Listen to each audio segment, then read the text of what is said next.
Assalomu alaykum Doktor Family kanali a'zolari. Mana sizlarga bir necha oylardan beri buyrak kasalliklari haqida ma'lumotlar yetkazib boryapmiz. Bugungi mavzuyimiz hozirgi kunda yana bir dolzarb mavzulardan bizga asorat sifatida keladigan lupus nefrit, ya'ni valchanichniy nefrit haqida so'z yuritamiz. Valchanichniy nefrit haqida so'z yuritishdan oldin bu kasallik haqida sizlarga ma'lumot bermoqchiman. Ya'ni bu sistemali krasniy valchanka. Uzoq muddat tashxislash qiyin bo'lgan, ko'plab ovoragarchiliklarga sabab bo'la turganligi va tashxislash qiyin bo'lganligi uchun ko'plab bemorlarimiz 3-4 darajada yetganda bizga murojaat qilyapti turganligini hisobga olgan holda shu chiqishimizni tayyorlashga harakat qildik. Sistemali krasniy valchanka organizmni o'zini o'zi zararlashi, ya'ni autoimmuniy kasallik hisoblanadi. Organizmda sog'lom hujayralarga organizm orqali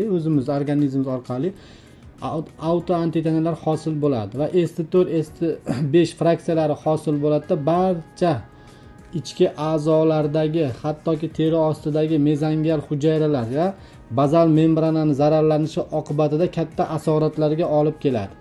Sistemali krasniy valchanka patogenezi jihatdan so'z olib boradigan bo'lsak, autoimmuniy kasallik bo'lib, S4 fraksiyalari barcha shilliq to'qimalardagi bazal membrananing yoki endoteliyni zararlanishi bilan namoyon bo'ladi.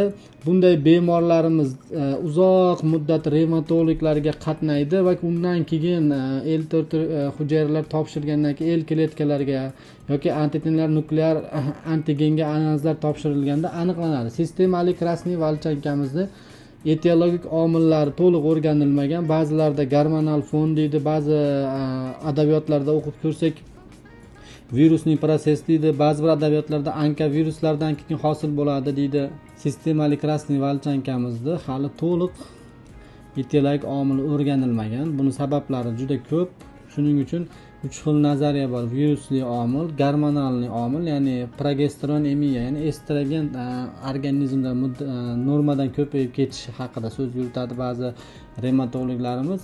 Ba'zi terapevtlarimiz esa onkomarkerlar orqali ham hosil bo'ladi deb yurishadi. Lekin bu sistemali krasniy valchanka 14 yoshdan 40 yoshgacha bo'lgan ayollarimizda 90-95% holatlarimizda ayollarimiz uchraydi. Erkaklarga nisbatan ayollarimizda ko'p uchraydi. Ya'ni reproduktiv tug'ish yoshidagi ayollarda yoki shu oy ko'rishdan boshlangan, ya'ni 14-13 yoshdan boshlanadi. Sistemali krasniy valchankani etiologik omillarni aytib o'tdik. Endi klinikasi, bu kasallikning belgilari, eng erta boshlanadigan belgilarimiz bo'g'imlarimizda revmatizmga, poliartritga, artrozga, ganartrozga o'xshagan og'riqlar kuzatiladi. Birinchi, hamma bo'g'imlarimiz qaqshab og'riydi. Ikkinchi erta belgilarimiz sochlarimiz to'kilishni boshlaydi. Stomatitlar, doimiy ravishda og'zimizda stomatitlar bo'ladi. 4-chi eng asosiy belgimiz uzoq muddat tana haroratimiz ko'tariladi. Uzoq muddat istimalar chiqadi. Ya'ni doimiy 3 oy, 4 oygacha bo'lgan vaqtda bemorlarimizda istima chiqadi, doimiy istima bo'ladi. Bundan keyingi eng asosiy belgilarimiz va og'ir asoratli belgilarimiz paydo bo'ladi. Ya'ni poliserazitlar hosil bo'ladi va barcha ichki a'zolar, serroz qavat, ya'ni shilliq qavatlarimizda antitela antigen komplekslari S4, S5 fraksiyalarimiz zararlaydi. Shuni hisobiga kardit bo'ladi. Yurakni barcha qavatlari yallig'lanish paydo bo'ladi va doimiy istimaga o'tadi. Undan keyin plevrit, o'pka to'qimasining zararlanishi va o'pka atrofiga suyuqliklar, serroz suyuqliklarni to'plashish. Undan keyin reyno, bu bemorlarimizni doimiy qo'llari sovuq holatda turadi. Bir buyum ushlaganda yoki bir oddiy misol aytganda, masalan, uy bekalarimiz pichoq ushlolmayapti, gapira olmayapti, ovqat yeyolmayapti yoki qo'lini harakatga keltira olmayapti degan shikoyatlar bilan bizga murojaat qiladi. Sistemali krasniy valchanka murakkab jarayonlar bilan bir-bir bog'liq bo'ladi-da, yaxshi vaqtida davolanmaydigan bo'lsa og'ir asoratlarga, ya'ni bemorlarimizni ko'plarini erta kunda o'limiga sabab bo'ladi. Shuning uchun shu kasallikni oldini olish va ko'plab bemorlarimizga yordam berish maqsadida sizga shu chiqishimizni tayyorladik. Endi sistemali krasniy valchankani klinik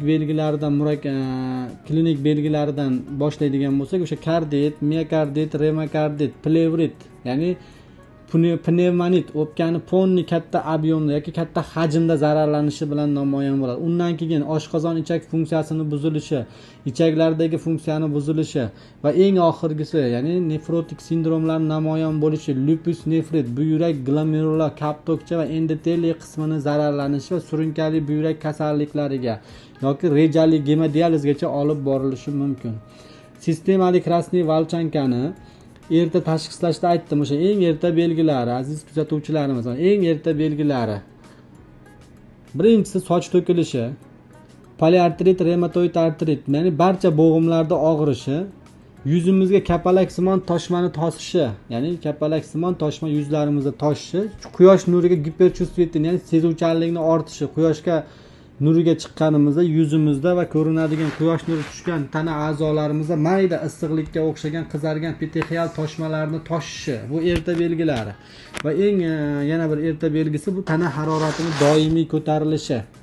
Tana haroratimiz 39, 40, 37, 35, 37, 38, 39 gradusgacha ko'tarilishi. Endi bu kasallik og'irlashgan sari, ya'ni kasallik rivojlangan 3 ta bosqichi bo'lsa, birinchi, ikkinchi, uchinchi bosqichi. Birinchisi o'tkir bosqichi, ikkinchisi o'rta og'ir bosqichi, uchinchisi avj olish bosqichi. Mana shu uchala bosqich ham bemorlarimiz uchun xavfli hisoblanadi. Ko'plab bemorlarimizni mana shu holatlarda aniqlanmaydigan bo'lsak, bu bemorlarimizni yo'qotib qo'yishimiz mumkin. Ya'ni bu bemorlarimiz hayotdan ko'z yumishlari mumkin. Shuning uchun bu endi laborator tekshiruvlarda nimalarga e'tibor beramiz? Eng birinchi laborator tekshiruvlarimizda umumiy qonda leykositlar miqdori 4 millimol litrdan pasayib ketadi. Ya'ni normadan leykositlar kam bo'ladi. Umumiy qon tahlilida biz kasalligimiz revmatologga qatnab yurgan davrimizda 6 oy, 7 oy oldin boshlanadi. Ya'ni birinchi bo'g'im kasalliklarimiz og'riganda umumiy organizmimizda leykositlar soni kamayib ketadi. Ya'ni bundan keyin anemiya holatlari bo'ladi. Anemiya, ya'ni gemoglobin miqdorini pasayib ketishi, chunki barcha organizmlarda shilliq qavati, endoteliy buyrakda zararlanishi, oshqozoncha 8-omil bartaraf buzilishi, jigar fermentlarining va gemoglobin, gemoverdin va gemopoyez buzilishi, ya'ni serrazit hisobiga butun organizmdagi gemopoyez buziladi. Balki suyak ko'miklarigacha hosil bo'ladigan eritroplast, leykoplast, trombositoblastlar hosil bo'lishigacha bloklaganligi uchun bunda og'ir anemiyalarga, og'ir asoratlarga olib keladi. Endi bunday aytganimizdek, bunday bemorlarimizda yana bir belgisi disminariya, ya'ni oy ko'rishi buziladi.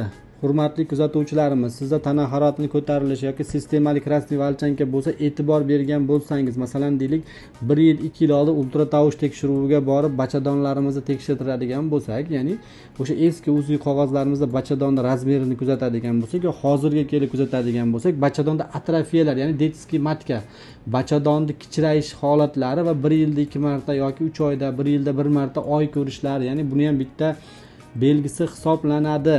Ya'ni oy ko'rishimizni buzilishi ham sistemalik krasniy valchankani bitta yashirin belgisi hisoblanadi. Shuning uchun shu ko'rsatuvni tayyorlashga harakat qildik. Endi laborator tahlillarni aytdik. Davolash murakkab jarayonlarda inobatga olgan holda 3-4 ta bosqichda amalga oshiriladi. Birinchisi immunosupressantlar, ikkinchisi glikokortikosteroidlar va og'ir holatlarda biz bemorlarimizga tavsiya qilamiz plazmaferez orqali organizmda zaharlayotgan antitenalarni tozalab olinadi va immun hujayralarga plazma bilan yuborilganligi uchun organizmda immuniteti ko'tariladi. 3 ta, 4 ta, 5 ta plazmaferezdan keyin bu bemorlarimizda aktivatsiya holati kuzatiladi, ya'ni bemor holati aktivlashadi. Surunkali kasallikdan sekin-sekin dorilarni iste'mol qilib yuradigan bo'lsa, yaxshi natijalarga erishishimiz mumkin. Shuning uchun erta tashxislash uchun shu ko'rsatuvlarda sizlarga e'tiboringizga havola qilyapmiz. Endi bizga asosan asorat sifatida keladi. Bizga qachon keladi? 3-4 bosqichda, ya'ni buyrakka asorat berib, tana harorati ko'tarilishi to'xtab, yuzdagi toshmalar namoyon bo'lganda, oyoq qo'llarda, bo'g'imlarda og'riqli kuchli bo'lishi, yurolmay holat, ya'ni o'tirsa yura olmaydigan, tursa o'tira olmaydigan yoki to'shakka doimiy past yotoq rejimiga o'tib qolgan holatlarda oyoqlarda siyishni kamayishi, qovoqlarda shish, yuzda kapalaksimon toshmalar paydo bo'lganda bizga murojaat qiladi. Biz buni erta aniqlab oladigan bo'lsak, bunday bemorlarimizga tezroq yordam beramiz va bemorlarimizni o'sha sog'lom hayotga qaytarishga harakat qilamiz. Endi bizga asorat sifatida kelganda lupus nefrit holatida keladi. Bu to'g'ri taktika qo'llay olmaymiz, chunki vaqt ko'p o'tkazib qo'yilgan bo'ladi yoki biokimyoviy tahlillarda katta o'zgarishlar bo'ladi. 18-19 mochavinamiz, kreatinimiz 300 dan yoki 700 dan uzoq bo'ladi. Anemiya bo'ladi, og'ir surunkali buyrak yetishmovchilik asoratlari bo'ladi. Bunday bemorlarimizga puls terapiya talab qilganimizda biz ularning tana haroratini tushira olmaymiz yoki intoksikatsiyasini, ko'ngil aynishi, qusishi, ishtahasizligini oldini ololmaganligimiz hisobiga bunday bemorlarimiz biz rejali gemodializlarga tavsiya qilamiz. Aziz yurtdoshlar, mana sizlarga ozmi ko'pmi sistemali krasniy valchanka haqida ma'lumotlar yetkazdim. Kimda shunday belgilar bo'layotgan bo'lsa yoki kimda tana harorati doimiy ko'tarilayotgan bo'lsa, soch to'kilayotgan bo'lsa, stomatit bo'lsa, oy ko'rishdan qolayotgan bo'lsa, oyoq qo'l bo'g'imlarda doimiy og'riq bo'lsa, yuzda kapalaksimon toshmalar paydo bo'layotgan bo'lsa, o'zingizning mahalliy vrachlaringizga yoki o'sha o'zingizda yashab turgan joyda revmatolog, nefrolog mutaxassislarga yoki bizning Dr. Family klinikamizga murojaat qilishingiz mumkin. Sog' bo'linglar, salomat bo'linglar. Sizlar bilan Shuhratjon Ahmadaliyev bo'ldi.